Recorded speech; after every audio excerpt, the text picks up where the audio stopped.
शुक्लांबरधरं विष्णुं शशिवर्णं चतुर्भुजं प्रसन्नवदनं ध्यायेत् सर्वविघ्नोपशान्तये अगजाननपद्मार्कं गजाननमहर्निशम् अनेकदन्तं भक्तानां एकदन्तमुपास्महे वागीशाद्यासुमनसः सर्वार्थानाम् उपक्रमे यन्नत्वा कृतकृत्याश्रुस्तन्नमामि गजाननं शारदा शारदां भोजवदना वदनाम्बुजे सर्वदा सर्वदास्माकं सन्निधिः सन्निधिं क्रिया गुरुर्ब्रह्मा गुरुर्विष्णुः गुरुर्देवो महेश्वरः गुरुः साक्षात् परं ब्रह्म तस्मै श्रीगुरवे नमः। एतावत्पर्यन्तम् अस्माभिः अजन्त साधारण शब्दानां सप्तविभक्तिषु वचनत्रये रूपाणि ज्ञातानि। तत्र अजन्त शब्देषु पुंलिंग शब्दाः स्त्रीलिंग शब्दाः एवं नपुंसकलिंग शब्दाश्च पाठिताः। एवं सर्वनाम शब्देषु तच्छब्दः एतच्छब्दः युष्मदस्मत् शब्दौ च उक्ताः। अद्य हलन्त शब्दानां स्वरूपम् उच्यते। सप्तविभक्तयः त्रीणि वचनानि। सप्तविभक्तयः त्रीणि वचनानि आहत्य एकविंशति प्रत्ययाः स्युः। 7 విభక్తులు 3 వచనములు మొత్తం 21 ప్రత్యయాలు ఉంటాయి. పాణిని మహర్షి అజంత హలంత శబ్ద సాధారణీయేన ఏతాన్ ప్రత్యయాన్ ఉక్తవాన్. తత్ర व्याकरण प्रक्रिया निर्वहणार्थं प्रत्ययेषु इत्संज्ञकवर्णाः सन्ति। इत्संज्ञकवर्णः नाम कः इति चेत् प्रयोगे न दृश्यते, प्रक्रियादशायां यत्किंचित् व्याकरण कार्यार्थम् उपयुज्यते सः वर्णः इत्संज्ञकवर्णः। संज्ञकवर्णेन प्रक्रियादशायां यः कश्चन उपयोगः भवति। गुणः वा गुणनिषेधो वा वृद्धिः वा नुमागमः वा णत्वं वा एवं रीत्या उपयोगाः भवेयुः। तदर्थं महर्षिणा प्रत्ययेषु एवं तथा इतरत्र आगमेषु आदेशेषु उत्संज्ञकवर्णाः निबद्धाः। अतः विभक्तीनां स्वरूपं सूत्ररीत्या एकविधया भवति। अनुबन्धानाम् अपगमने नाम अनुबन्धानां लोपे तेषां स्वरूपम् अन्यथा भवति। किंच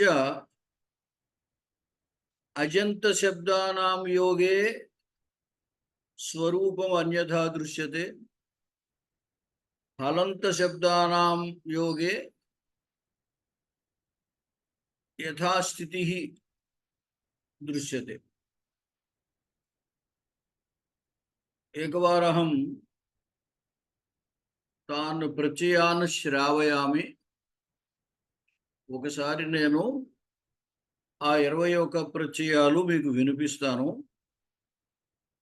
సు ఔ జస్ ప్రథమ, అం ఔట్ షెస్ ద్వితీయ, టా భ్యాం భిస్ తృతీయ, ఞే భ్యాం భ్యస్ చతుర్థి, ङसि भ्याम भ्यस पंचमी, ङस ओस आम षष्ठी, ङि ओस सु सप्तमी।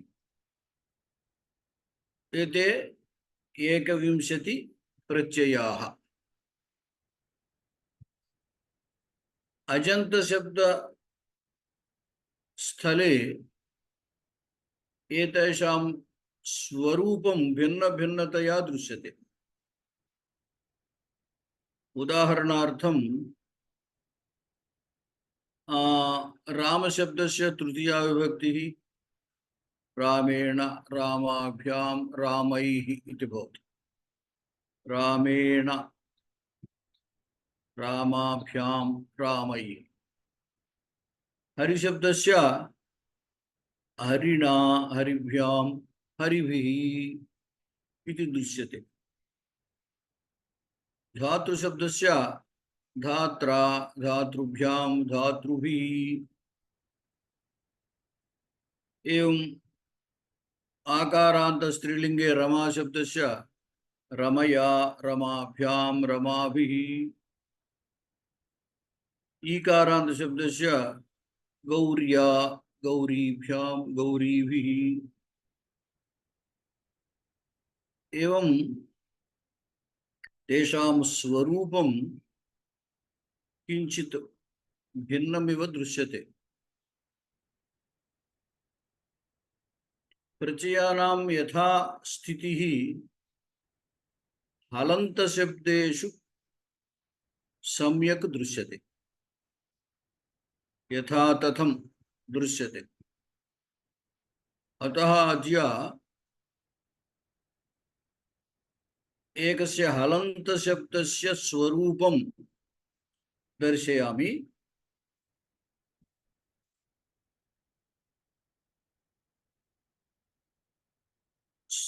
स्क्रीन शेयर करोमि।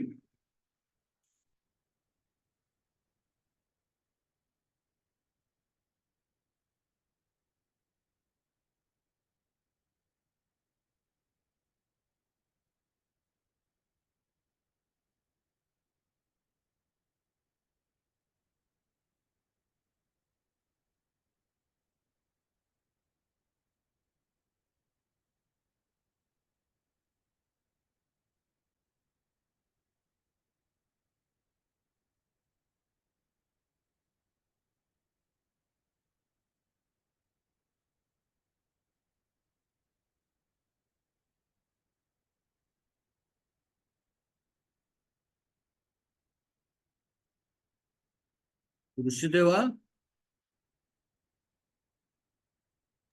हाँ महोदय। दृश्यते वा? न महोदय।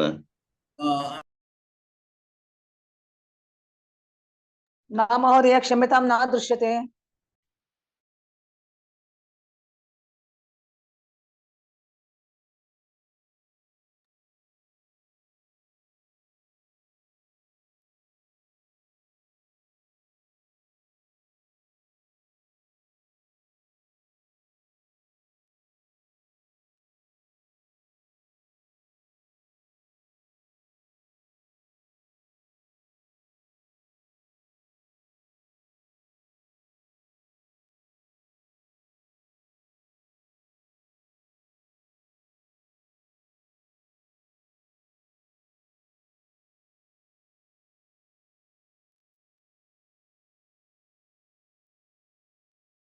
అవునండి. शुभम। अत्र तकारांत पुंलिङ्गः मरुत् शब्दः दृश्यते। एकवारं शब्दं पठामि, पश्यन्तु। मरुत् मरुतौ मरुतः, मरुतं मरुतौ मरुतः, मरुता मरुद्भ्यां मरुद्भिः, मरुते मरुद्भ्यां मरुद्भ्यः, मरुतः मरुद्भ्यां मरुद्भ्यः, मरुतः मरुतोः मरुतां, मरुति मरुतोः मरुत्सु। मरुत् शब्दस्य प्रयोगे यादृशं स्वरूपं वर्तते तदत्र दृश्यते। तत्र प्रातिपदिकं मरुत् इति। संपूर्ण स्वरूपे प्रातिपदिकस्य अपनयने विभक्ति स्वरूपम् अस्माभिः ज्ञातुं शक्यते। ఇక్కడ మరుత్ అనే శబ్దాన్ని ఇచ్చాము. దీంట్లో ఆ మరుత్ అనే ప్రాతిపదికని తీసేసినట్టయితే అప్పుడు ఆ ప్రత్యయం యొక్క స్వరూపం, హలంత శబ్దాల్లో ప్రత్యయ స్వరూపం ఎలా ఉంటుందో మనకు తెలుస్తుంది. ఇప్పుడు ఏకవచనము చూడండి, మరుత్ అని ఉంది. అక్కడ మనం ఇంతకుముందు మీకు ప్రత్యయాలు వినిపించాను, సు ఔ జస్ అని. దాంట్లో సు అనే ప్రత్యయం అనమాట. అక్కడ సు అనే ప్రత్యయం పూర్తిగా లోపిస్తుంది. అందువల్ల ఆ ప్రత్యయం ఏమి కనపడదు. మరుత్తు శబ్దం తీసేస్తే అక్కడ ఏమి కనపడదు ఇంకా ప్రత్యయం. తర్వాత ద్వివచనంలో చూడండి, మరుతవు అను. ఈ మరుతవులో మరుత్తు వరకు తీసేస్తే ఔ అనేది కనపడదు. అలాగే మరుతః, మరుత్ తొలగిస్తే ఆ అని కనపడు. అంటే సు అని ప్రథమ ఏకవచనం, ఔ అహ. అలాగే ద్వితీయ విభక్తిలో ఆ మరుత్తు తొలగించి నేను చదువుతాను, అం ఔ అహ. మరుత్తములో మరుత్తు తీసేస్తే అం, అం ఔ అహ ద్వితీయ విభక్తి.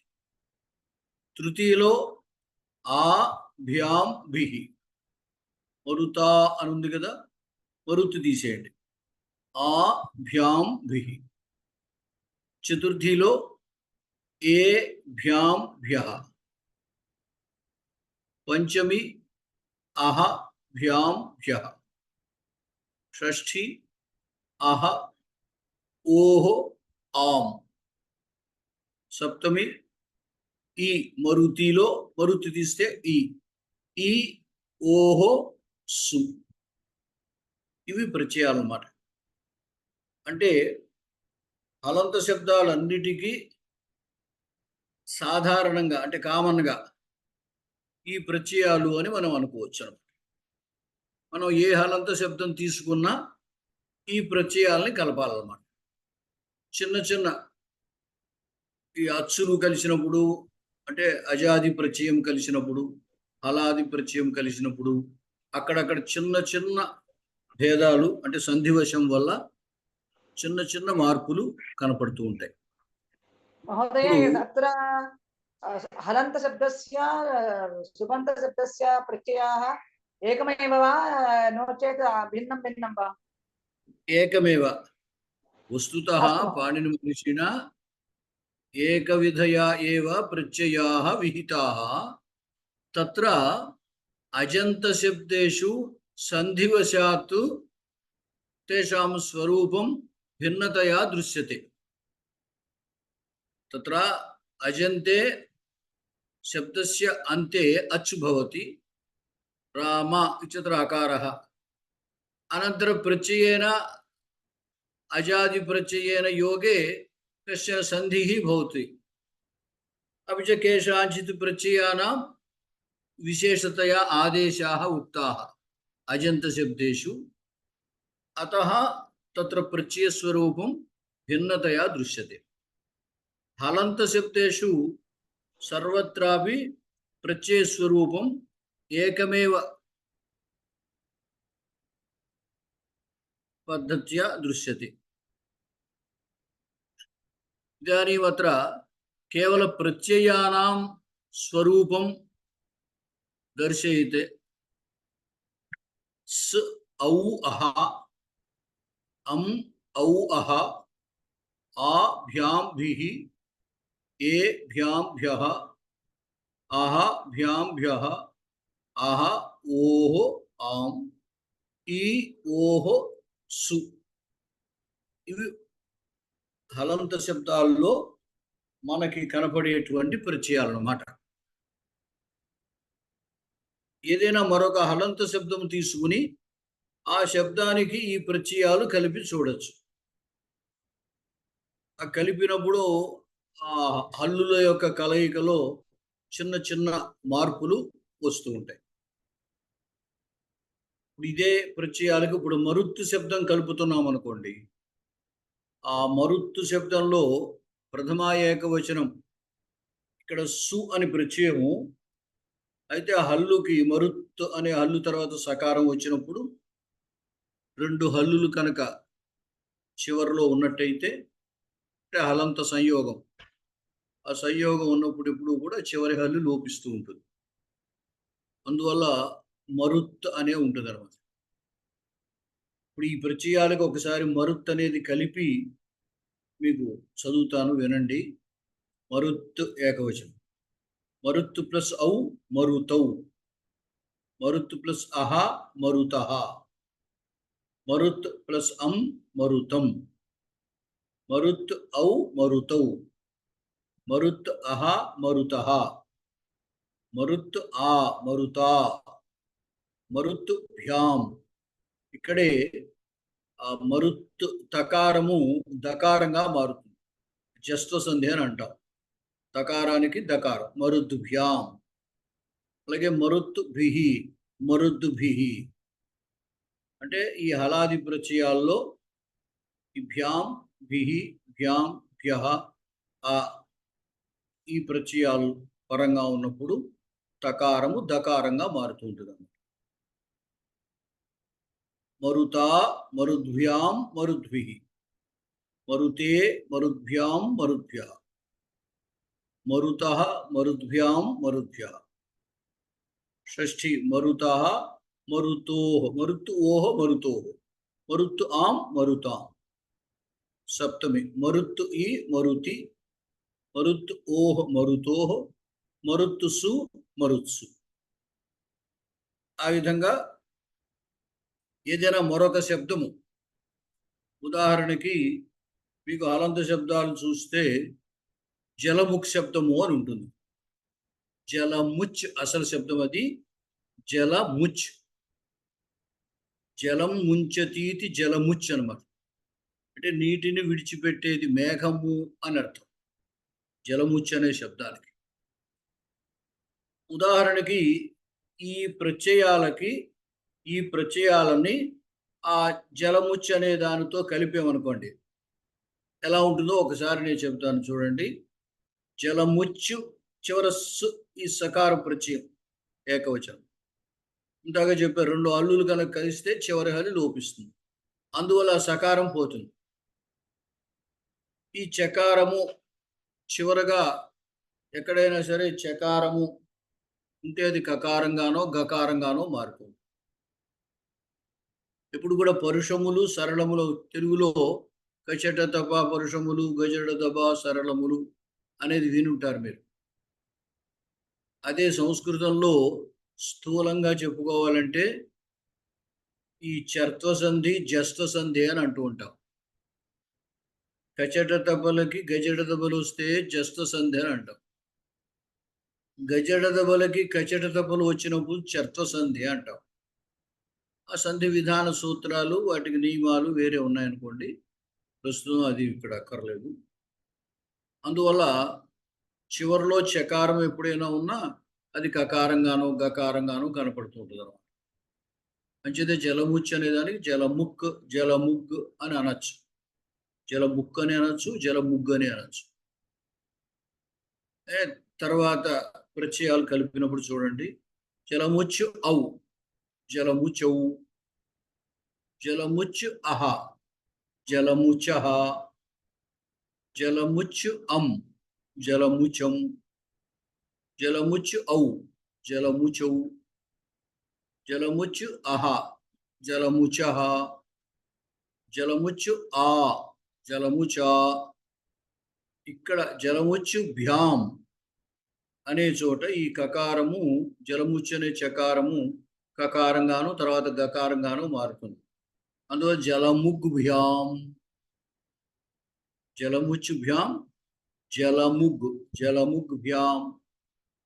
అలాగే జలముచ్చు భిహి, జలముగ్ భిహి, జలముచ్చు ఏ, జలముచే, జలముచ్చు భ్యాం, జలముగ్ భ్యాం, జలముచుభ్యః, జలముగ్భ్యః,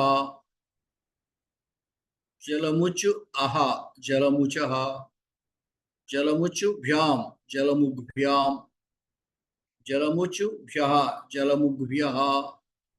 షష్ఠి జలముచు అహ, జలముచః, జలముచు ఓహ్, జలముచోహ్, జలముచు ఆం, జలముచాం, జలముచు ఈ, జలముచి, జలముచ్చు ఓహ్, జలముచోహ్, జలముచ్చు సు. ఇక్కడ చకారము కకారంగా మారి ఆ అవతల తర్వాత సకారము షకారంగా మారి క్షు అవుతుంది. జలముక్షు అని. ఈ విధంగా ఆయా హల్లును బట్టి చిన్న చిన్న మార్పులు. అలంత శబ్దం ఏదైనా సరే మనము ఆ ప్రాతిపదిక తెలుసుకోవాలి. ఆ ప్రాతిపదికకి ఈ ప్రత్యయాలు కలిపితే ఆలంత శబ్దం తెలుస్తుంది అన్నమాట.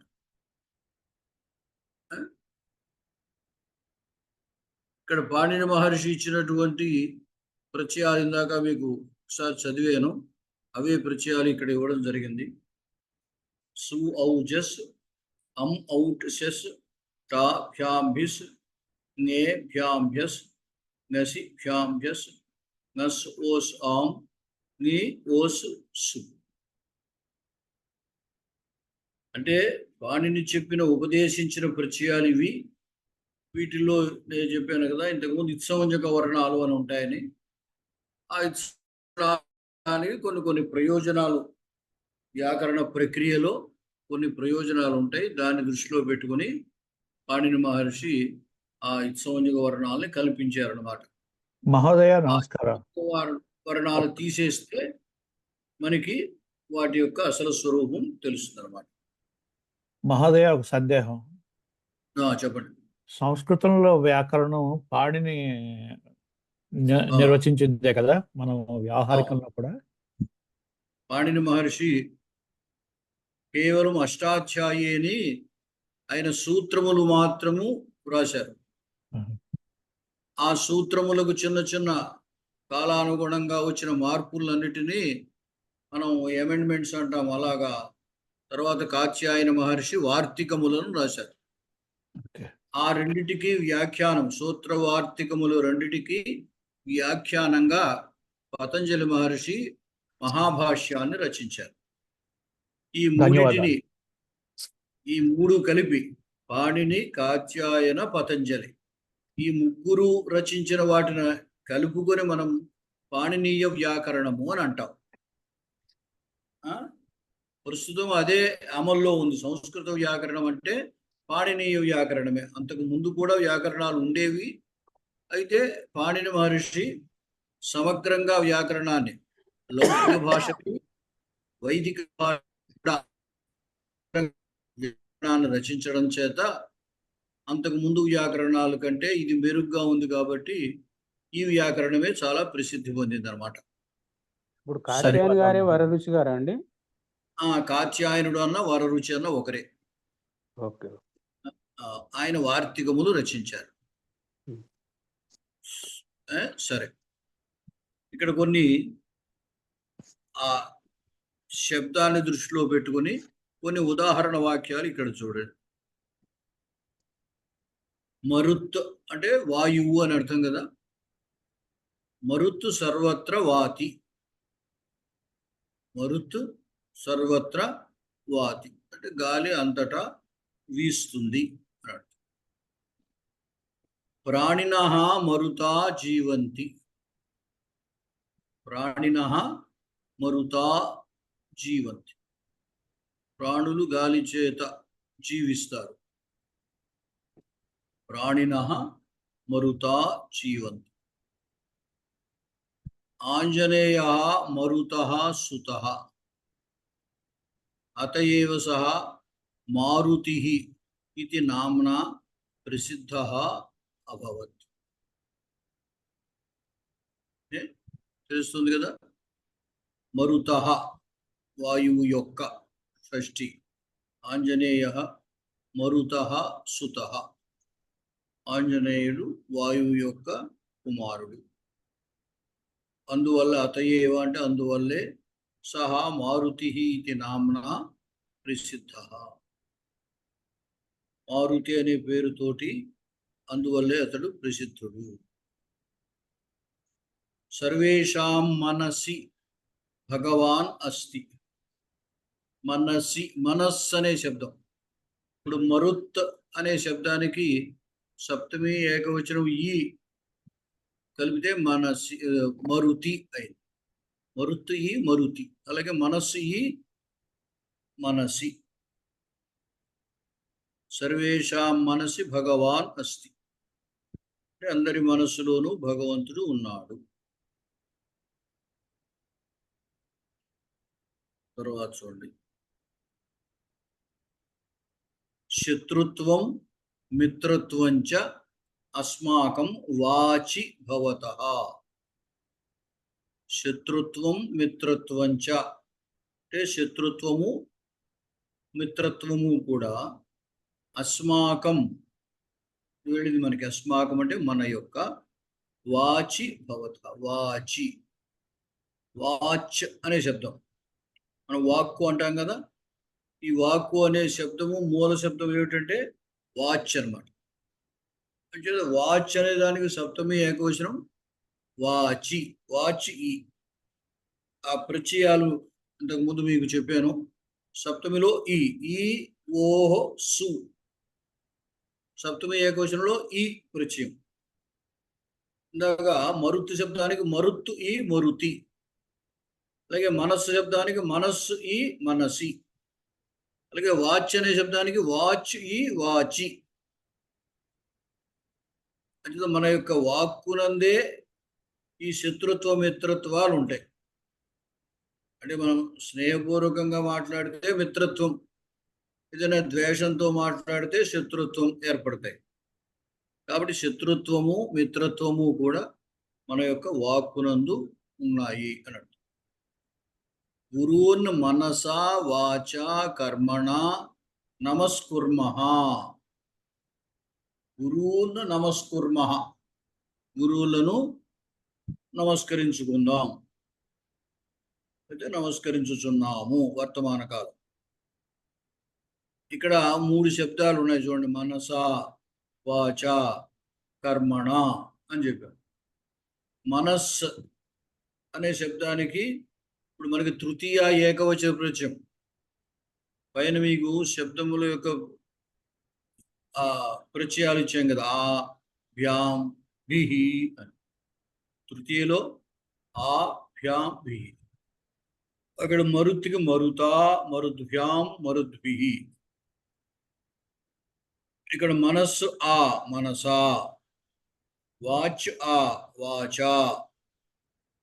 కర్మన్ నకారాన్ శబ్దం. కర్మన్ ఆ కర్మణ. రేఫ్ ఉంటే నకారం నకారంగా మారుతుంది కదా. అందువల్ల కర్మణ. మనసా వాచ కర్మణ. మనస్సు చేత వాక్కు చేత కర్మ చేత ఆ గురువులను నమస్కరించుచున్నాము. ఇదం జగత్ ధనమూలం. ఈ జగత్తు జగత్ ఇది కూడా తకారాంత అలంత శబ్దం. ఇదం జగత్ ధన మూలం. ఈ జగత్తు ధనము మూలముగా కలిగినది. భగవాన్ జగతః రక్షణం కరోతి. భగవంతుడు జగత్తు యొక్క రక్షణని చేస్తున్నాడు. జగతః, జగత్ పైన మరుత్, షష్ఠి ఏకవచనం అహ, మరుత్ అహ, మరుతః. అలాగే జగత్ అహ జగతః. హలంత శబ్దాల్లో ఏమిటంటే మీరు సులభంగా ఆ విభక్తిని గుర్తుపట్టచ్చు. ప్రాతిపదిక కనుక తెలిసినట్టయితే ఆ ప్రాతిపదికని యువతలకి తీసేస్తే మిగతా భాగము ప్రత్యయం అవుతుంది అన్నమాట. ఆ విభక్తిని గుర్తుపెడితే అది ఏ విభక్తి, ఏ వచనము అనేది సులువుగా తెలుసుకోవచ్చు. ఈ విధంగా ఇప్పుడు ఈ మరుత్ అనే శబ్దాన్ని ఎలా అయితే చదువుకున్నామో ఆ విధంగా కొన్ని శబ్దాలు మీరే తయారు చేయొచ్చు. జలముచ్, ఇందాక చెప్పాను, జలముచ్ అనే శబ్దం ఒకటి. భిషక్ శబ్దం, భిషక్ అని అంటాము, కానీ దాని స్వరూపము ప్రాతిపదిక భిషజ్, అంటే జకారాంత శబ్దం అన్నమాట అది.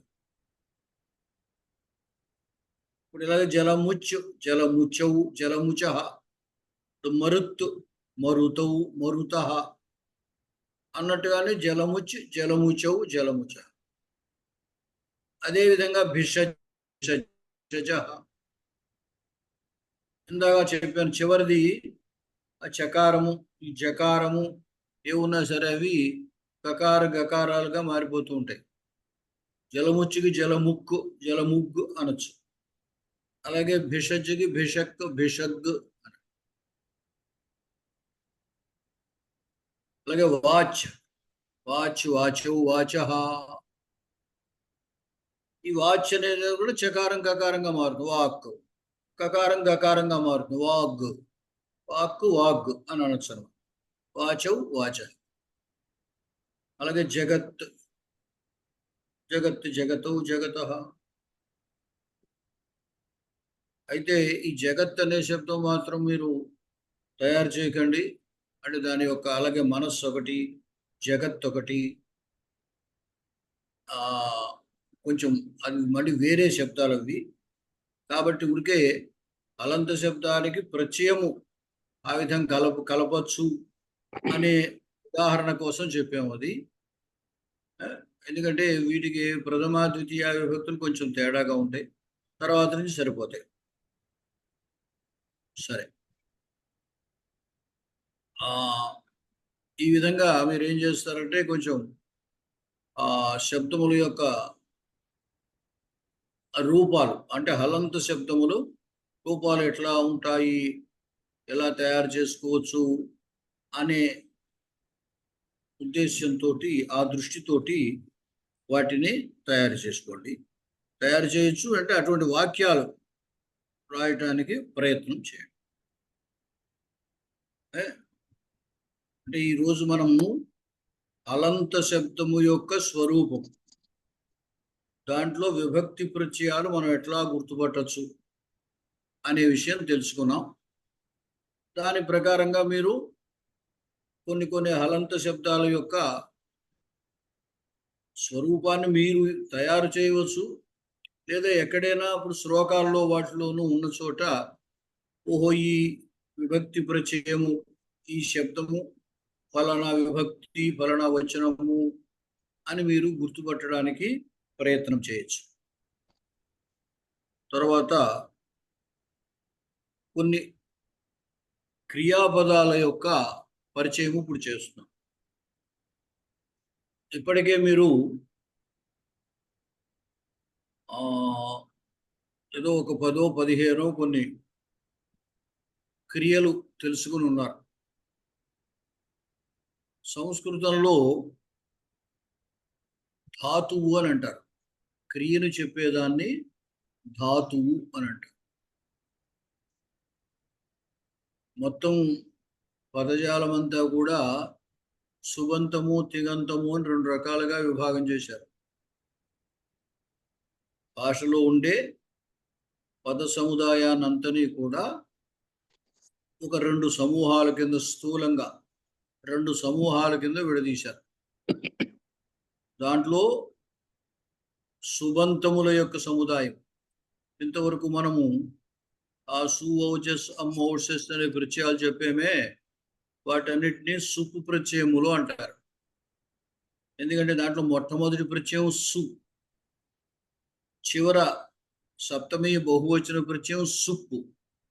ఆ సుప్పులో ఉన్న పకారానికి మొట్టమొదటి ప్రత్యయమైన సు అనే దాన్ని కలిపి సుప్ అని చెప్తారు. అంటే మొత్తం ఈ 21 ప్రత్యయాల యొక్క సంగ్రహ స్వరూపం. ఈ సంగ్రహ స్వరూపానికే వ్యాకరణంలో ప్రత్యాహారము అని పేరు. అందువల్ల ఆ 21 ప్రత్యయాల యొక్క సముదాయము, వాటిని సుప్పులు అని అంటారు. ఆ సుప్పు ప్రత్యయము చేరడానికి యోగ్యమైనవన్నీ ప్రాతిపదికములు అని అంటాం. ఆ ప్రాతిపదికముల మీద ఈ సుప్పు మొదలగు ప్రత్యయాలు చేర్చితే సుబంతములు ఏర్పడతాయి. వాటికే నామపదములు అని పేరు. మరొక సమూహము క్రియాపదముల యొక్క సమూహం. వాటికి తింగంతములు అని పేరు. తింగంతములు అంటే తింగ్ అనే ప్రత్యయముల సముదాయం. అవి అంతమంది ఉన్నది తింగంతం అవుతుందన్నమాట. ఈ తింగంతములు కూడా ఇవి 18 ప్రత్యయాలు. మనకి ధాతువుల్లో పరస్మై పదము, ఆత్మనేయ పదము అని 2 రకాలు ఉంటాయి. కొన్ని ధాతువులు కేవలం పరస్మై పదంలోనే ఉంటాయి. చెప్పండి వేశారు. పొరపాటున నొక్కాను, తీసేస్తున్నా. సరే. కొన్ని కేవలము పరస్మైపద ధాతువులు ఉంటాయి, కొన్ని కేవలం ఆత్మనేపద ధాతువులు ఉంటాయి. ఈ 2 రకాలు ఉన్నటువంటి ధాతువులు కొన్ని ఉంటాయి. వాటికి ఉభయపదులు అని పేరు. అంటే దీంట్లో పరస్మైపద ప్రత్యయాలు 9 ఉంటాయి, ఆత్మనేపద ప్రత్యయాలు 9 ఉంటాయి. ఈ 18 ప్రత్యయాలకి కలిపి తింగ్ అని పేరు. ఎందుకంటే దాంట్లో మొట్టమొదటి ప్రత్యయము తిప్పు. ఆ తిప్పు అనే ప్రత్యయంలో తి అనే వర్ణాన్ని తీసుకున్నారు. చివరి ప్రత్యయము ఇడ్వహి మహింగ్, మహింగ్ అనే చివరి ప్రత్యయం. ఆ మహింగ్లో నకారం తీసుకుని తింగ్ అన్నారనమాట. అంటే తిప్పు తస్సు జి, సిప్పు తస్సు థ, మిప్పు వస్సు మస్. ఈ 9 పరస్మైపద ప్రత్యయాలు. తా ఆతాం ఝ, థాస్ ఆథాం ధ్వం, ఇట్టు వహి మహింగ్. ఈ 9 ఆత్మనేపద ప్రత్యయాలు. మొత్తం అన్నీ కలిపి తింగులు అని అనబడతాయి. మీకు ప్రస్తుతం పరస్మైపదం మాత్రమే పరిచయం చేశాం. ఇంకా ఆత్మనేపదం జోలికి మనం వెళ్ళలేదు. ముందు ముందు వాటిని చూద్దాము. పాణిని మహర్షి ఈ సుమారుగా 2000 ధాతువులు పైకి ఉన్నాయి. ఇవి సంస్కృతంలో క్రియను చెప్పే వాటిని ధాతువులు అన్నా కదా. ఆ ధాతువులు 2000 పైకి ఉన్నాయి. ఇంకా వాటన్నిటినీ కూడా వాటి యొక్క స్వరూపాన్ని బట్టి, అంటే ఆ క్రియాపదముల యొక్క స్వరూపాన్ని బట్టి 10 గణాలుగా విడదీశారు. గణం అంటే సముదాయం. అంటే అదే దశగణి అని పేరు. తింగంత ధాతువులన్నిటినీ కలిపి ఏమంటారంటే దశగణి అంటూ ఉంటారు. అంటే 10 గణముల సముదాయము అని. 10 గణముల్లో ఒక 4 గణములు కొంచెం సాధారణ స్వరూపాన్ని కలిగి ఉంటాయి. వాటన్నిటిని సామాన్యంగా అంటే కొంచెం పోలికలు దగ్గరగా ఉంటాయి వాటికి. అవన్నీ ఆ 4 రకాలు ఒకలాంటివి అన్నమాట. వాటిల్లో ఇంతకు ముందు మనకి చెప్పుకున్న దాంట్లో మొదటి గణం వాదులు అని. భూ ఆది వాది, భూ ప్లస్ ఆది వాది అంటే భూసత్తాయాం అనే ధాతువు మొదట కలిగినటువంటి సముదాయం. ఆ మొదటి గణానికి వాదులు అని పేరు. దీంట్లో ఒక 4 గణములు దగ్గర పోలిక కలిగి ఉంటాయి. వాటి యొక్క పరిచయము కొంచెం ఇవాళ చేస్తున్నాను.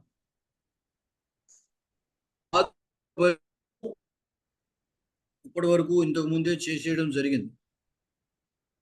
వాదులు, మరొకటి 4వ గణం దివాదులు అని ఉంది. అలాగే 6వ గణం తుదాదులు అని ఉంది. 10వ గణము చురాదులు అని ఉంది. వాది, దివాది, తుదాది, చురాది ఈ 4 గణాల యొక్క ధాతువులు కొంచెం దగ్గర వాటి యొక్క రూపాలు దగ్గరగా ఉంటాయి. అంటే వాటి మధ్యలో వచ్చే వికరణ ప్రత్యయము అని అంటాం. అంటే ధాతువులో మార్పును తీసుకువచ్చేది వికరణ ప్రత్యయం. అంటే వికరణం అంటే వికారాన్ని, మార్పుని కలగజేసేది అని అర్థం. ఆ ధాతువులో మార్పును కలగజేసేటువంటి ప్రత్యయములలో పోలిక ఉండడం చేత ఈ 4 గణాలని మనము కొంత సాధారణ లక్షణాలు కలిగినటువంటి గణాలుగా తీసుకోవచ్చు అన్నమాట. మిగతా 6 గణాలు దేనికదే, ఒకదానికొకటి పడవ.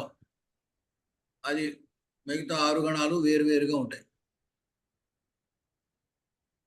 అందుచేత ఈ 4 గణాల్లో మొదటి గణమైంది వాది.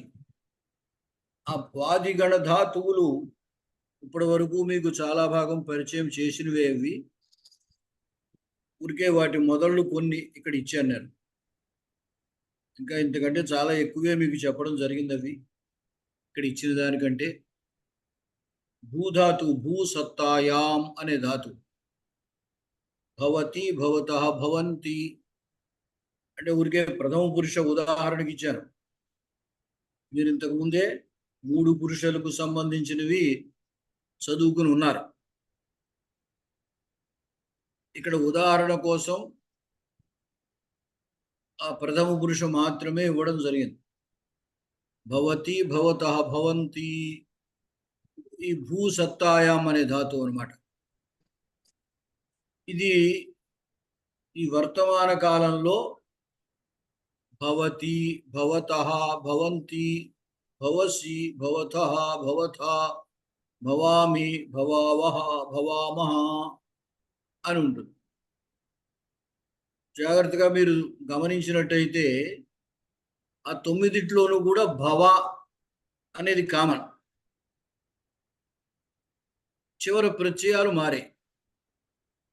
ఇప్పుడు తి, తహ, అంతి, సి, థహ, థ, మీ, వహ, మహ. దాన్నే అకారాంత ధాతువు కనుక ఉన్నట్టయితే ఆమి, ఆవహ, ఆమహ అంటూ ఉంటాం. ప్రత్యయ మాతృకు మీ, వహ, మహ. ఇవి మొత్తము ఈ వాది గణంలో ఉన్న ఈ ధాతువులన్నిటికీ వర్తమాన కాలంలో ఇవే పరిచయాలు. తి, తహ, అంతి, సి, థహ, థ, మీ, వహ, మహ. అయితే భూ అనే ధాతువు ఆ మార్పు భవగా మారిందనమాట. అలా మార్పు కలగడానికి చెప్పేగా ఇంతకుముందు వికరణ ప్రత్యయము అని.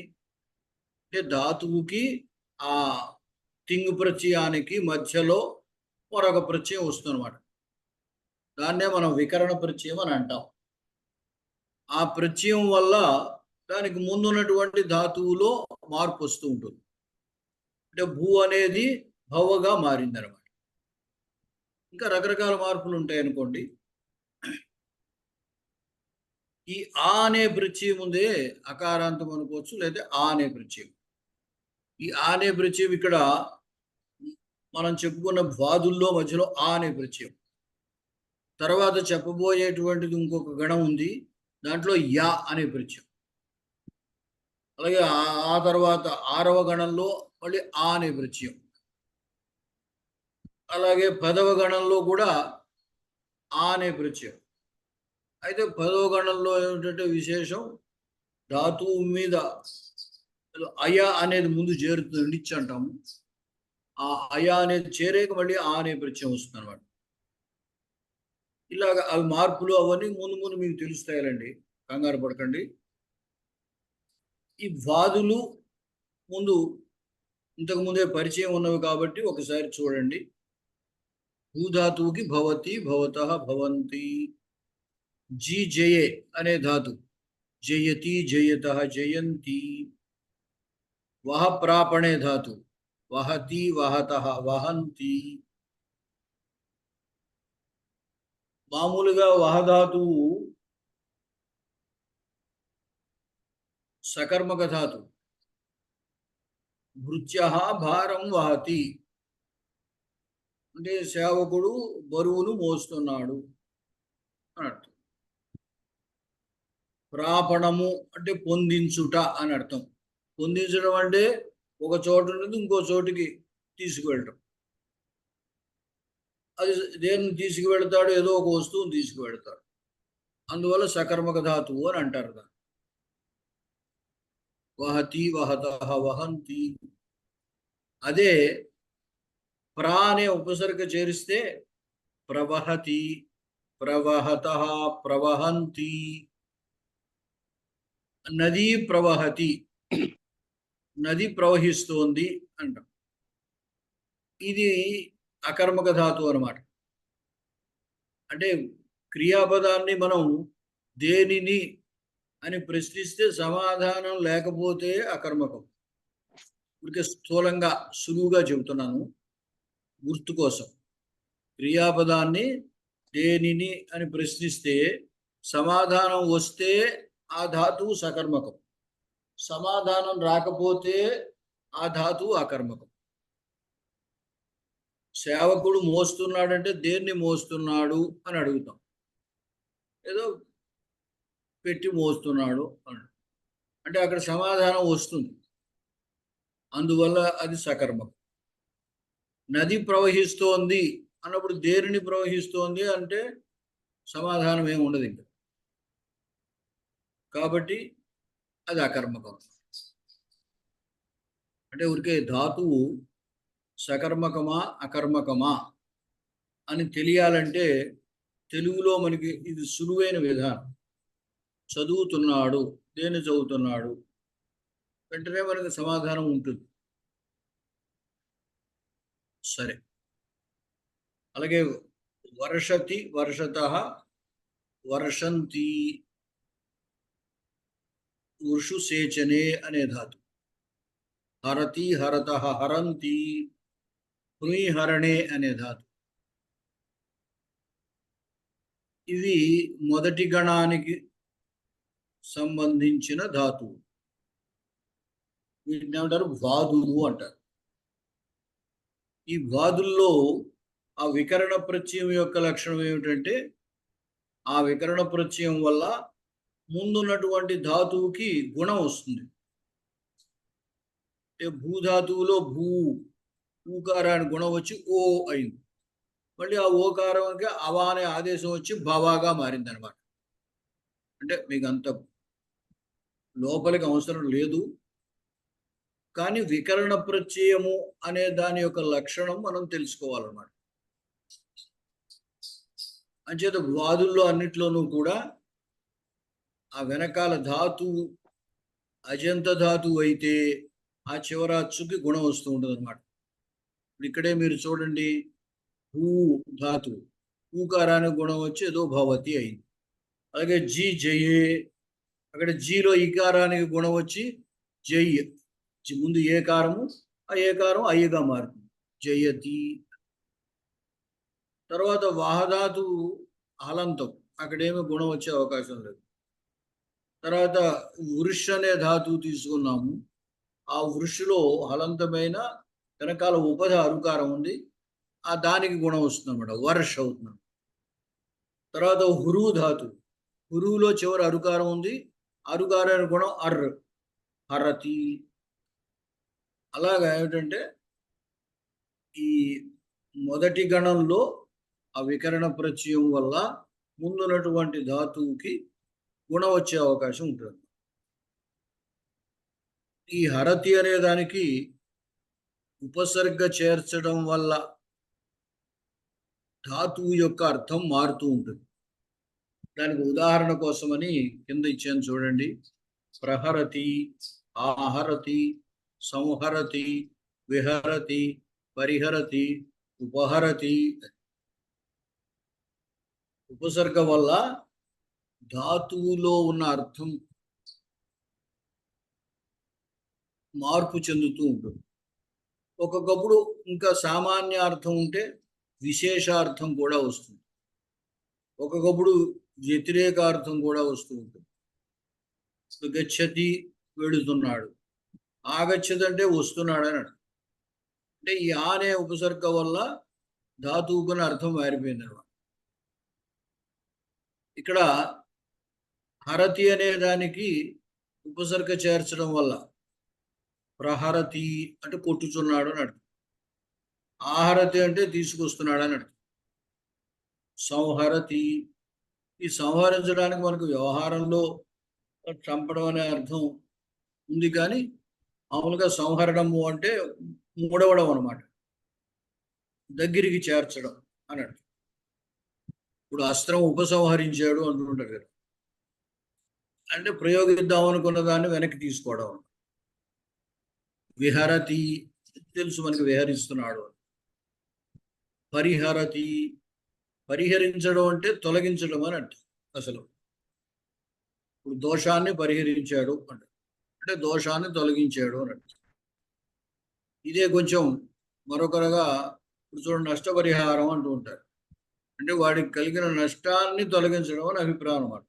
నష్టపరిహారం ఇచ్చారంటూ ఉంటారు కదా. ఉపహరతి సమీపానికి తీసుకురావడాన్ని ఉపహరించడం, దగ్గరికి తీసుకురావడం. సరే, ఇలాగా ఉపసర్గల వల్ల ధాతువు యొక్క అర్థం మారుతూ ఉంటుంది. ఉపసర్గేణ ధాత్వర్థో బలాత్ అన్యత్ర నీయతే, ప్రహారాహార సంహార విహార పరిహారవత్ అని ఒక ప్రసిద్ధమైన శ్లోకం అనుకోండి. సరే, మరొక గణం మనం ఎలాగా వాది గణంలో చాలా ధాతువులు మీకు పరిచయం ఉన్నాయి. ఇలాంటి గణమే 4వ గణం, దివాదులు అని అంటారు. ఈ దివాదుల్లో విశేషం ఏమిటంటే మధ్యలో యా అనే ప్రత్యయం చేరుతుంది. ముందున్నటువంటి దానికి గుణం ఏమీ రాదు. ఇక్కడ వాదుల్లో అయితే ఆ ప్రత్యయము, ఆ వికరణ ప్రత్యయం చేయటం వల్ల ధాతువులో కొన్ని మార్పులు, అంటే ఏదో గుణం రావటం అనే మార్పు జరుగుతుంది. ఇక్కడ అలా గుణం రాదు. ఈ వికరణ ప్రత్యయం యొక్క విశేషం అదనమాట. దీవ్యతి, దీవ్యత, దీవ్యంతి. దివు క్రీడాదిషు, దివు ధాతువుకి చాలా అర్థాలు ఉన్నాయి. ఒక అర్థం క్రీడ, ఆడుట అని అర్థం.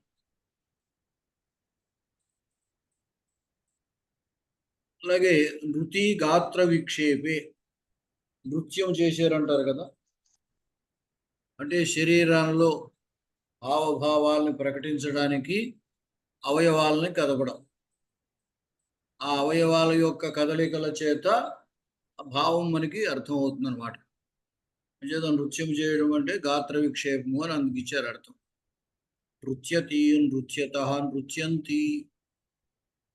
అలాగే త్రసి ఉద్వేగే, మనం కొంచెం భయాన్ని పొందడం, ఉద్వేగాన్ని చెందడం, టెన్షన్ పడడం, వీటన్నిటికీ ఉద్వేగం అని పేరు. మధ్యలో యా ప్రత్యయం, అంచేత త్రస్యతి, త్రస్యత, త్రస్యంతి. ఆ ఉద్వేగం పొందుతాం కాబట్టి త్రాసహ అంటే భయము అని అర్థం చెప్తారు. అంటే ఆ ఉద్వేగాన్ని చెందుతున్నాడు కాబట్టి దాన్నే భయం అన్నారు. అలాగే మృష్యతి, మృష్యత, మృష్యంతి, మృషతితిక్షాయా అంటే ఓర్పు. మృష్యతి అంటే ఓర్చుకుంటున్నాడు, సహిస్తున్నాడు అని అర్థం. అంటే మృష్యు యాతి, మృష్యతి, మృష్యత, మృష్యంతి. అలాగే పుష పోషణే, పోషించడం అని అర్థం.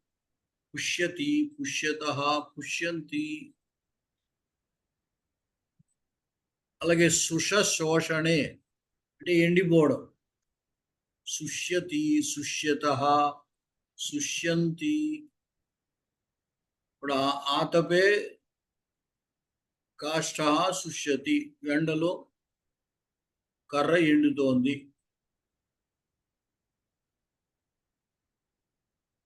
అంచేతే శోషణమని, ఎప్పుడైనా మీరు శోషొచ్చి పడిపోయారు అంటుంటారు కదా, అంటే దాంట్లో అతను ఉండవలసిన రసము లేకపోవడం చేత, తేమ తగ్గిపోవడం చేత శోష కలుగుతుంది అనమాట.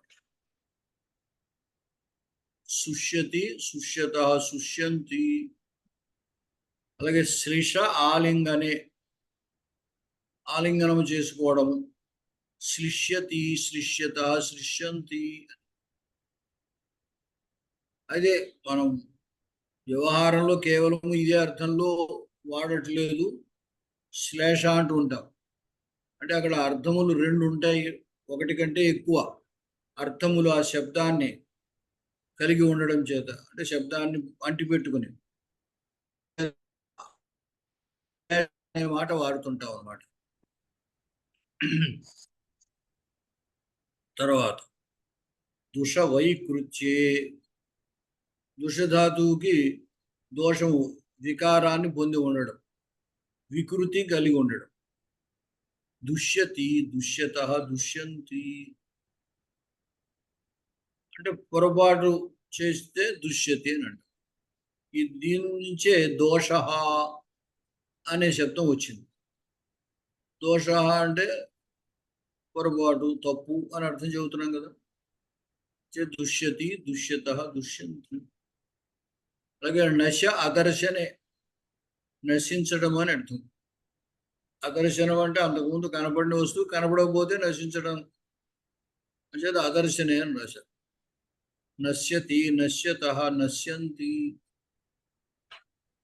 అలాగే తృప ప్రేణనే, తృప్యతి, తృప్యత, తృప్యంతి. ఇక్కడ ప్రేణనం అనే దానికి మనము తృప్తి చెందినా, ఎదట వాళ్ళను తృప్తిపరిచినా కూడా ఈ తృప్ అనే ధాతువు వాడతారు. ఇప్పుడు భక్త్యా భగవాను తృప్యతి అంటే భక్తి చేత భగవంతుడు తృప్తి పొందుతాడు. లేదా మనము పితృదేవతలకి తర్పణం వదులుతూ ఉంటారు. ఆ తర్పణం అంటే తృప్తి కలిగించడం అన్నమాట. దాని చేత వాళ్ళు తృప్తిని పొందుతారు. అంచేది తృప్తి అనే శబ్దానికి తాను తృప్తి పొందినా, ఎదుటి వాళ్ళని తృప్తి కలిగించినా కూడా వాడచ్చు ఈ శబ్దం. తర్వాత కుపక్రోధే, కుపధాతువుకి కోపం, క్రోధం పొందడం. కుప్యతి, కుప్యత, కుప్యంతి అంటే దివాదులలో ఉన్న కొన్ని చాలా ధాతువులు ఉన్నాయి. వాటిలో మనం ఎక్కడైనా కవుల యొక్క ప్రయోగాల్లో వచ్చినప్పుడు ఇది ఫలానా గణానికి చెందింది అని గుర్తుపట్టచ్చు అన్నమాట. ఆ వర్తమాన కాలంలో ప్రయోగంలో ఈ యా అనేది కనపడితే, మృష్యతి, యా, పుష్యతి, ఈ తి అనేది అన్ని ధాతువులకి వర్తమాన కాలంలో ప్రథమ పురుష ఏకవచనం తి. అంచేత తీత, అంతి, సీత, త, మీ, వహ, మహ అవి కామన్ ప్రత్యయాలు, అన్నిటికీ అవే ప్రత్యయాలు. కాబట్టి ఆ ప్రత్యయాన్ని మనం గుర్తుపడతాము, యువతల ధాతువుని. అప్పుడు మధ్యలో ఏం వచ్చింది అనేది తెలుస్తుంది. ఈ మధ్యలో వచ్చే వికరణ ప్రత్యయాన్ని బట్టి మనం అది ఏ గణానికి, ఏ సమూహానికి చెందింది అనే దాన్ని తెలుసుకోవచ్చు అన్నమాట. అంటే వీటిని ఉపయోగిస్తూ మీరు వాక్యాలు కూడా వ్రాయటానికి ప్రయత్నించండి. ఇంతకుముందు వాది ధాతువులు చాలా రాశారు మీరు. అలాంటివే ఇప్పుడు ఈ దివాది ధాతువులు ఇవి. ఈ ధాతువుల్ని ఉపయోగిస్తూ వాక్యాలు రాయటానికి ప్రయత్నించండి. ఇదొకటి. తర్వాత ఇవాళ హలంత శబ్దం యొక్క పరిచయం చేసుకున్నాం కాబట్టి ఒక హలంత శబ్దం ఏదో మరుత్తు ఇప్పుడు చెప్పేసాము ఇక్కడ.